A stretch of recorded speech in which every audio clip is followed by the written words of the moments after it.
Saya mendengar lagu Undangan Palsu dari Caca Handika.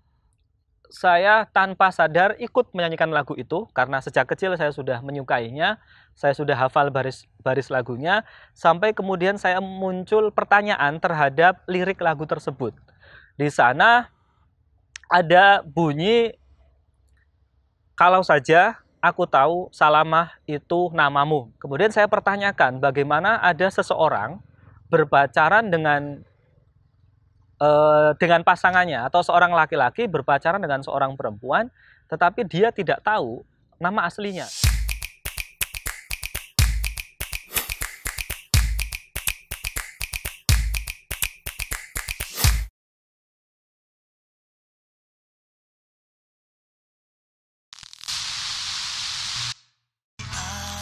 Semoga Mas Iman. 98 pengumuman Pop FM nomor 1 paling banyak pendengarnya. Koncomu saklawase. Radio Pop. Perhatian, perhatian.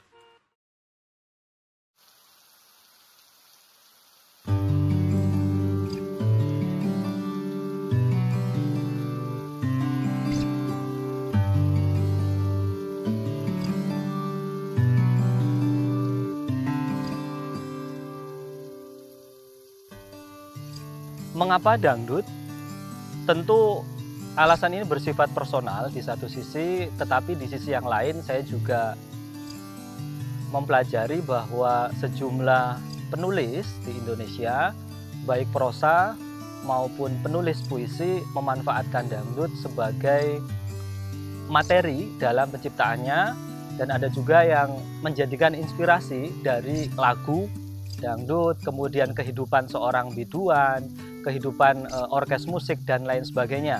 Untuk menyebut beberapa nama, misalnya kita bisa mencontohkan seperti Seno, Gumbira Aji Dharma. Di dalam cerpennya ada yang mengambil lagu Selamat Malam dari Evita Mala. Kemudian juga ada Putu Wijaya yang bahkan menulis novel hingga berjilid-jilid tentang dangdut. Lalu ada juga Intan Paramadita dalam Goyang Penasaran, ya, di dalam bukunya Sihir Perempuan itu juga memanfaatkan dangdut sebagai materi penulisannya. Untuk puisi ada juga Gunawan Marianto dalam The Queen of Pantura kalau saya tidak salah ingat. Nah, dari pengetahuan seputar dangdut itu yang juga ternyata digemari oleh sejumlah penulis, dan saya secara pribadi juga terkondisikan untuk menyukai, untuk bahkan mencintai lagu-lagu dangdut, mengingat masa kecil saya tidak bisa dapat dilepaskan dari lagu-lagu dangdut yang saya dengar dari radio AM bukan FM di desa kecil saya di Cirebon sana. Kemudian saya juga mendengar lagu-lagu dangdut di setiap acara-acara hajatan pernikahan maupun sunatan. Lalu saya juga menonton dangdut di sejumlah konser, ya, di sejumlah konser hiburan untuk hajatan itu, juga di televisi yang waktu itu masih didominasi dan satu-satunya adalah TVRI. Ini juga menarik mengapa kemudian generasi 90 tidak banyak membicarakan dangdut, ya. Kalau teman-teman mungkin generasi milenial atau yang segenerasi dengan saya, kelahiran 80, ada euforia merayakan generasi 90. Tapi kalau teman-teman simak di sana, kalau Anda amati di sana, kebanyakan yang diangkat adalah musik-musik populer seperti grup band tertentu, kemudian penyanyi solo tertentu, yang dimana posisi dangdut di sana kurang diperhatikan. Nah, padahal pada masa itu tahun 90-an dangdut juga mencapai puncaknya bagi saya, mengingat sejumlah lagu yang banyak ditayangkan di televisi itu adalah lagu-lagu dangdut, baik di TVRI misalnya album Minggu, kemudian ada juga acara yang melibatkan ABRI kalau saya tidak salah, ya, malam hari itu menyanyi dangdut, mengundang penyanyi dangdut dan lain sebagainya.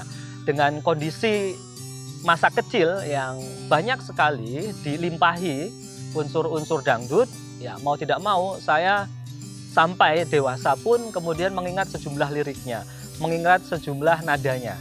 menarik apabila saya mengenang masa lalu ketika saya mendengar lagu dangdut di sejumlah momen. Tentu ada beberapa momen yang sudah tadi saya sebutkan, seperti misalnya di hajatan orang menikah atau orang khitanan. Di sana ada pemutaran video, ya, ada pemutaran video film-film waktu itu, film Warkop DKI, kemudian film-film Pendekar dari Bari Prima, film-film dari luar negeri, Rembo dan lain sebagainya. Nah, sebelum pemutaran film-film itu biasanya yang punya hajat itu akan memutar video klip tentang atau video klip lagu dangdut. Ya, lagu dangdut di sana yang diputar kebanyakan adalah yang populer pada masa itu, seperti misalnya lagu-lagunya Evita Mala, kemudian Meggy Z, Mansur S, lalu ada juga Itje Trisnawati, dan banyak sekali penyanyi dangdut yang awal-awal 90 itu saya dengar dari video yang diputar di acara hajatan. Yang bagaimanapun itu kemudian menggugah selera saya untuk menyukai dangdut dengan tipe-tipe yang dapat dikatakan, kalau saya mengatakannya itu sebagai penganut dangdut garis lembut, karena saya lebih suka dangdut yang slow gitu ya. Makanya contohnya tadi ada Evita Mala, kemudian Meggy Z, lalu ada Ona Sutra dan lain-lain. Ketika kemudian dangdut itu berkembang, muncul ada unsur disco seperti yang dibawa oleh Amri Palu, kemudian Neneng Anjarwati, saya merasa ini asing gitu. Lagu dangdut yang bagi saya itu sangat bagus, sangat halus, tiba-tiba itu ada perubahan ketika unsur disco dimasukkan. Ya. Tentu ini perubahan zaman, dan sampai sekarang juga kita tahu dangdut berkembang, ada koplo, kemudian ada juga dangdut hip hop dan lain sebagainya. Itu tidak bisa dipungkiri. Tapi selera pribadi saya yang dipupuk sejak kecil itu yang kemudian membuat saya setia untuk menyukai lagu-lagu dangdut dengan tipe-tipe yang lawas.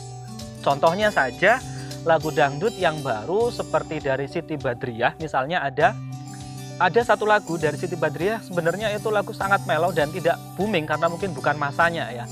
Judulnya Harus Merindu Siapa. Itu sangat-sangat slow, ya, sangat-sangat pelan, sangat-sangat lambat, dan bagi saya sangat mengharukan lagu itu, tetapi tidak booming.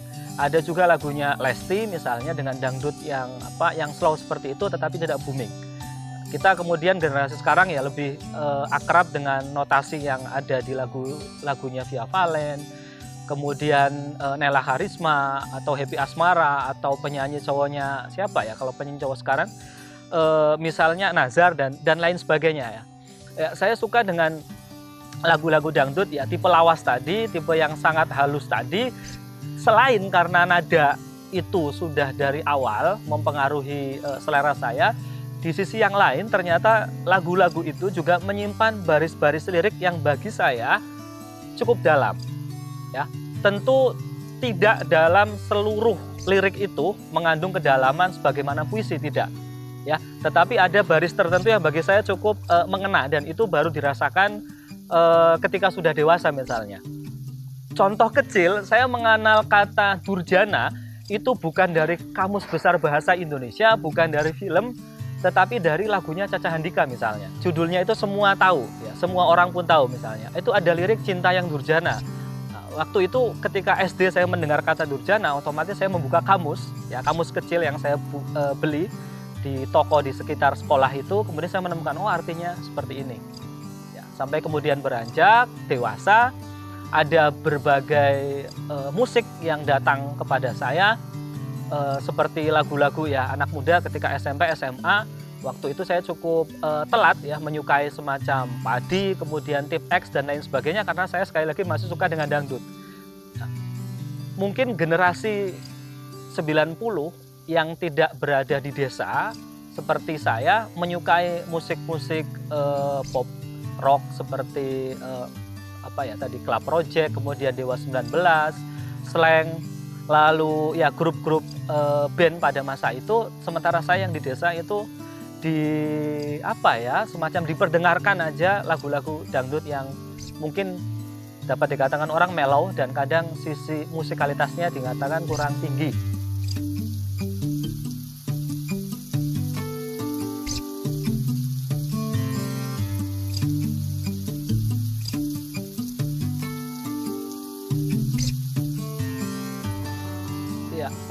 pengalaman saya dengan dangdut itu yang kemudian mengendap di dalam batin, di dalam pikiran, sehingga sampai pada suatu momen ketika saya waktu itu selepas menulis novel Al-Qudus, novel pertama saya merasakan kesulitan untuk bercerita secara wajar. Dalam arti begini, ketika saya mencoba untuk menulis sebuah cerita, waktu itu narasi saya itu masih seperti apa yang terdapat dalam novel Al-Qudus. Ya, teknik penulisannya, kemudian kandungannya masih seputar religiusitas, kemudian seputar larangan, seputar perintah dan lain sebagainya. Sampai kemudian pada suatu pagi ketika saya mendengar radio, sebuah saluran dangdut, sebuah acara dangdut lokal di DIY, saya mendengar lagu Undangan Palsu dari Caca Handika. Saya tanpa sadar ikut menyanyikan lagu itu karena sejak kecil saya sudah menyukainya, saya sudah hafal baris lagunya, sampai kemudian saya muncul pertanyaan terhadap lirik lagu tersebut. Di sana ada bunyi, kalau saja aku tahu Salamah itu namamu. Kemudian saya pertanyakan bagaimana ada seseorang berpacaran dengan pasangannya, atau seorang laki-laki berpacaran dengan seorang perempuan, tetapi dia tidak tahu nama aslinya. Apakah benar selama berpacaran mereka atau si perempuan itu menggunakan nama palsu, atau undangannya yang menggunakan nama palsu?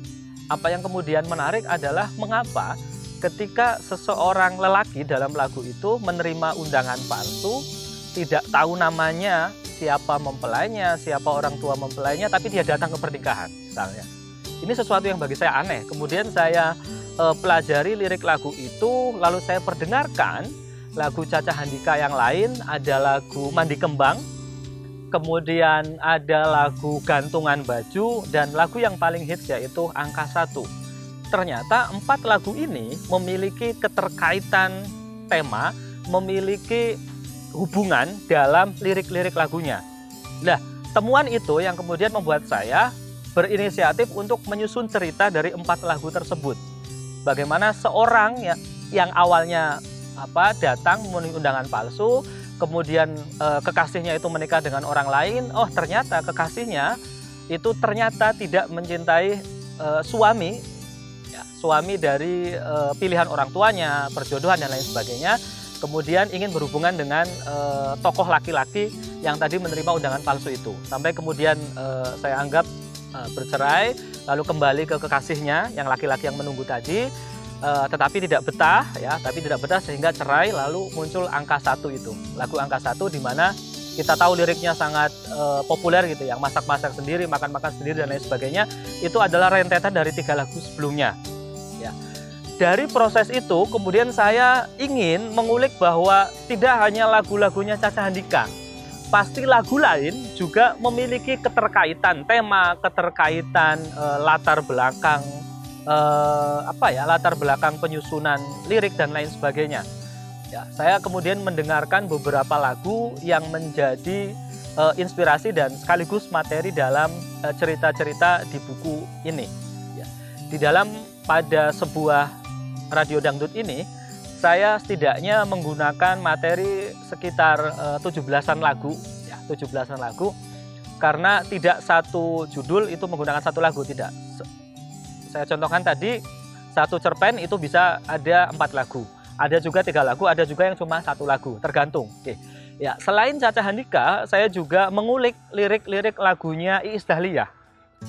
Ya, Iis Dahlia termasuk spesialis penyanyi dengan tingkat kesenduan yang cukup tinggi. Ya. Kemudian saya merangkum sejumlah lagu yang punya keterkaitan lirik, lalu saya juga menyusun persinggungan antara lirik tersebut dengan lagu-lagu yang menjadi ciri khasnya Iis Dahlia gitu. Tentang tangisan, kemudian juga tentang bagaimana Iis Dahlia sebagai seorang perempuan yang mempunyai kumis tipis misalnya, saya masukkan ke dalam cerita. Ya. Caca Handika, Iis Dahlia, kemudian saya juga suka lagunya Imam S. Arifin, terutama duetnya dengan Nana Mardiana, ya, istrinya waktu itu. tetapi saya tidak bisa menyusun cerita dari lagu-lagu mereka berdua. Yang kemudian saya bisa temukan dan saya sangat tertarik untuk menciptakan cerita justru lagu duetnya Imam S. Sarifin dengan Evi Tamala. Dan ternyata ada kaitan antara lagu Rembulan Malam dengan lagu Senandung Rembulan, antara duetnya Imam S. Sarifin dengan lagu tunggalnya Evi Tamala. Nah, saya tulis cerita juga tentang itu. Terus dengan tipe gaya bercerita yang seperti itu saja, otomatis saya merasa bosan karena ada semacam terlalu teknis gitu. Hanya memparafrasekan, hanya menggabungkan lirik-lirik yang terpencar dan lain sebagainya, sampai kemudian saya menggunakan teknik lain. Bagaimana kalau saya menafsirkan sebuah lagu dengan tafsir yang mungkin tidak ditemukan oleh orang lain atau tidak dirasakan oleh orang lain. Oke, saya ambil lagu Sekuntum Mawar Merahnya Elvi Sukaesi. Sekuntum Mawar Merah yang merupakan lagu dinyanyikan dengan penuh kegembiraan dan semua orang juga tahu bahwa itu adalah isyarat seorang perempuan yang menerima sekuntum mawar merah dari laki yang dicintainya, misalnya itu ada lagu tentang cinta yang bahagia dan lain sebagainya. Saya mencoba mengulik bahwa jangan-jangan ini ada kesedihan di balik kebahagiaan itu. Nah, saya susun cerita untuk mengarahkan bahwa lagu ini ternyata menyimpan kesedihan. Nah, saya tulis itu. Oke. Kemudian juga pengalaman saya ketika mendatangi hajatan, mendatangi hajatan pernikahan, dan selalu ada lagu-lagu patah hati di sana. Ada lagu-lagunya Evi Tamala, kemudian ada lagu sendunya Maggie Z, ada lagu sendunya Mansur S dan lain sebagainya. Intinya aneh gitu loh. Ini hajatan pernikahan, tetapi lagu-lagunya kok tentang perceraian, tentang pengkhianatan cinta dan lain sebagainya. Mengapa itu bisa terjadi? Sampai kemudian saya menyusun cerita tentang itu dan saya ambil lagu dari Ona Sutra. Bagaimana ada seseorang yang merupakan mantan dari mempelai menyanyi di atas panggung, kemudian ada kecemburuan dan kisruh misalnya. Lalu saya ambil juga lagu-lagu dengan kecenderungan tema tertentu. Misalnya bahwa di lagu dangdut, perempuan yang memiliki status janda itu masuk ke dalam sejumlah lirik lagu yang saya tidak dapati di genre musik yang lain. Teman-teman bisa menyebut semisal Gadis atau Janda, kemudian Jandakunya Imam S. Arifin, lagu Campur Sari ada Si Dorondo, kemudian ada Mabok Janda. Itu tema itu kemudian saya juga gali, kemudian saya pelajari, kemudian saya tulis. Yang jelas lagu-lagu yang muncul yang menjadi materi dalam penulisan buku Pada Sebuah Radio Dangdut ini itu merupakan lagu-lagu yang memiliki keterkaitan dan keterikatan dengan saya. Meskipun sebenarnya beberapa orang itu meminta saya untuk menuliskan lagu, coba nulis ini, tapi karena tidak adanya keterikatan, tidak adanya keterkaitan saya dengan lagu itu, sehingga cerita mau dibuat sebagaimanapun gitu ya, ini tidak bisa terjadi atau tidak bisa tercipta. Mengapa radio? Sekitar tahun 2019 sudah ada 10 cerita yang saya susun dengan materi lagu dangdut. Dan ini penyusunannya beberapa memang menggunakan teknik yang sudah dilakukan oleh penulis sebelumnya ya. Yang tadi saya sebutkan seperti misalnya Seno, kemudian ada juga Intan Paramadita. Namun di sisi yang lain juga saya memberi latar yang berbeda dari sisi yang pernah ditulis oleh penulis lain. Contohnya Mas Kedung Dharma Romansa dengan sangat baik dia menuliskan kehidupan seorang biduanita baik di dalam kumpulan cerpennya Rabi maupun Telembuk dan Kelir Selindet misalnya. Ketika saya hendak menulis cerita yang semacam itu, bagi saya nanti saya akan dibandingkan dengan Mas Kedung. Dan tentu bukan kapasitas saya untuk bisa menyayangi beliau yang sangat-sangat mendalami tentang dunia dangdut atau dunia panggung dangdut. Sehingga saya memilih untuk menggunakan materi lagu dangdut dari sisi lirik lagu. Dan yang kedua adalah format radio. Ya, format radio ini juga mengembalikan dari mana saya mendapatkan inspirasi untuk menulis menulis cerita dari lagu dangdut. Ketika dalam suatu pagi tadi saya ceritakan mendengarkan radio, lalu muncul lagu Undangan Palsu dan saya menulis cerita itu. Ya, konsep radio ini juga mungkin agak sedikit jadul ya, karena sudah banyak aplikasi audio, ada Spotify, kemudian ada intinya banyak sekali aplikasi, tetapi saya memilih untuk radio. Mengapa? Karena di sanalah nanti saya akan membuat sebuah perbedaan dengan karya-karya yang sudah disusun oleh penulis-penulis sebelumnya. Dan 10 cerita ini akan menjadi 10 lagu yang ada dalam sebuah acara dangdut di pagi hari. Oleh karena itu, saya kemudian mengkonsep sebuah saluran radio dangdut yang fiktif tentu, yang ada di Jogja. Nama radio saya carikan. Kemudian saya buatkan slogan dari radio itu. Saya buat juga channel radio itu angkanya berapa. Lalu saya buat juga penyiar dari radio itu siapa, jenis kelaminnya bagaimana, gaya ngomongnya bagaimana. Kemudian saya munculkan juga salam-salam dari pemirsa, request dari para audiens pendengar radio tersebut. Lalu saya munculkan juga iklan-iklan yang biasa ada dalam radio-radio lokal gitu. Kemudian juga saya masukkan sapa artis dangdut yang biasa menyapa di saluran radio itu.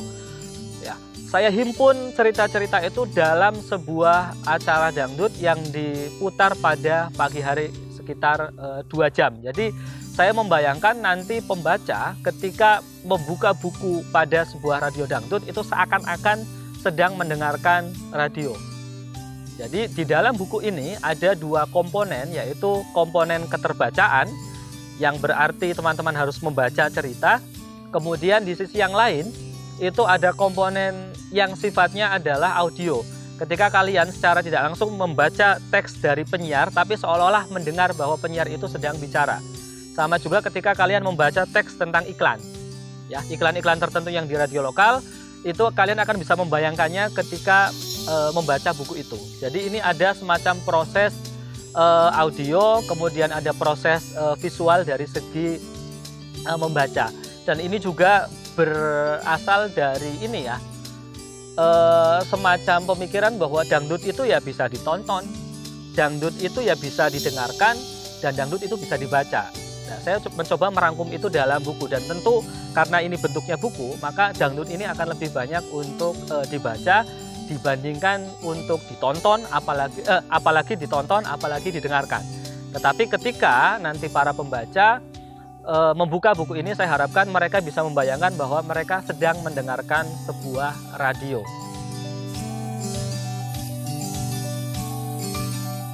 Mengapa penerbit JBS? Ya, saya pikir mengapa penerbit JBS menjadi jawaban dari media untuk menerbitkan naskah buku ini, karena saya tahu pemilik JBS, yaitu penyair dan juga ya cerpenis juga ya, Mas Indrian Koto, itu tahu benar tentang dangdut. Dia juga penggemar dangdut dari sejumlah obrolan yang saya lakukan dengan dia. Sehingga saya berpikir bahwa kalau naskah ini diserahkan ke penerbit yang lain, maka tidak akan mendapatkan masukan sebagaimana jika saya kirimkan naskah ini ke penerbit JBS.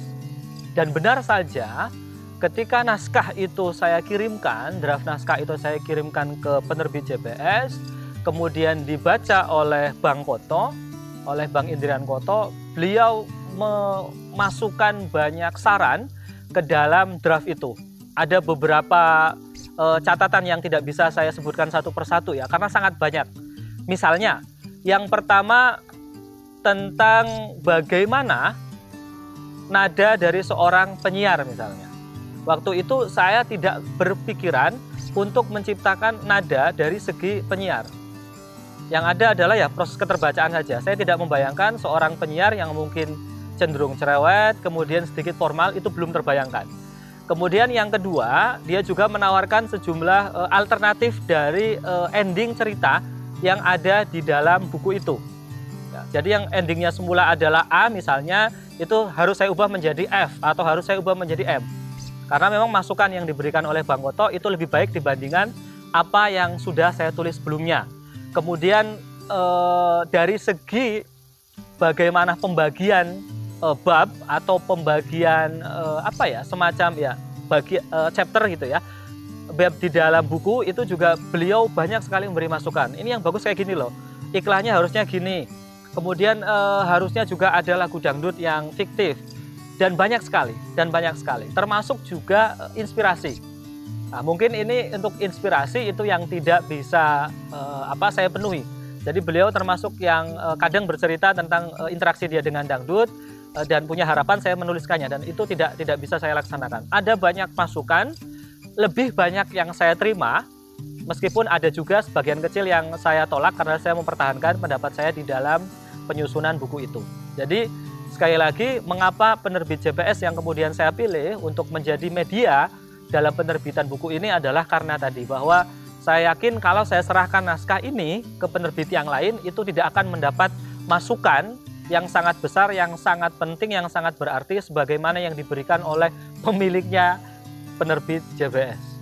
Harapan untuk pembaca, ya saya hanya berharap pembaca nanti membaca buku yang saya tulis ini berurutan dari awal sampai akhir, tidak pecah-pecah, tidak dari halaman berapa ke halaman berapa gitu ya, sebagaimana mungkin teman-teman membaca buku kumpulan cerpen.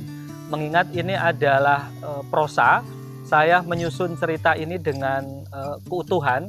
Di awal saya mulai dengan misalnya ada seseorang yang menyalakan radio, kemudian muncul slogan, kemudian muncul lagu, kemudian muncul salam dari penyiar, salam dari pemirsa, kemudian muncul lagu lagi, kemudian muncul iklan, kemudian penyiar dan lain sebagainya, berkesinambungan dari awal sampai akhir. Dan saya meletakkan satu cerita pamungkas, sebagai inti dari keseluruhan cerita yang saya bangun dari materi lagu dangdut. Jadi harapannya adalah membaca berurutan dari awal sampai akhir. Tidak perlu cemas apabila teman-teman tidak menyukai lagu dangdut, karena bisa jadi setelah membaca buku ini, kalian akan menyukai sejumlah lagu dangdut, terutama yang saya sebutkan dalam buku ini.